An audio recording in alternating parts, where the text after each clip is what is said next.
কাছে খবর পাচ্ছি আবির যে দুপুর 12টায় ডিজিএমও পর্যায়ে যে বৈঠক হওয়ার কথা ছিল তা হচ্ছে না, সন্ধ্যেবেলায় ডিজিএমও পর্যায়ের বৈঠক অত্যন্ত গুরুত্বপূর্ণ। দুপুর 12টায় ডিজিএমও পর্যায়ে যে বৈঠক ছিল, দুই দেশের ডিজিএমও পর্যায়ে যে বৈঠক অর্থাৎ ভারত পাকিস্তান ডিজিএমও পর্যায়ের বৈঠক দুপুর 12টায় না হয়ে সেটা সন্ধ্যেবেলায়, আজ সন্ধ্যে হবে সেই বৈঠক।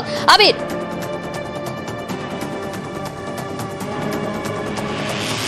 দেখো, একাধিক পদক্ষেপ নিয়ে আলোচনার প্রক্রিয়া এগোচ্ছে। তোমাকে শুরুতেই আমরা বলছিলাম ভারতের তরফ থেকে কোনো সিদ্ধান্ত গ্রহণের জায়গা পাকিস্তানের তরফ থেকে আসলে তা মেনে নেওয়া হবে না, বরঞ্চ ভারত এই বৈঠকের ক্ষেত্রেই তাদের যে সমস্ত সিদ্ধান্তের বিষয় সেটাই জানিয়ে দিয়ে শুরু করেছে।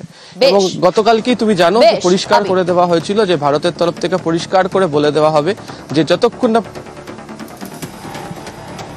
এদিকে আজ দুপুর 2:30টায় ভারতীয় সেনাবাহিনীর তরফ থেকে আবারও বৈঠক, এবং আপনারা জানেন 1.5 ঘন্টার বৈঠক হয়। 12:30টার কিছু আগেই বৈঠক শেষ হয়েছে প্রধানমন্ত্রীর বাসভবনে, সেই বৈঠক গুরুত্বপূর্ণ বৈঠক। তবে দুই দেশের ডিজিএমও যে বৈঠক দুপুর 12টায় শুরু হওয়ার কথা ছিল সেই বৈঠক আজ সন্ধ্যেই হবে।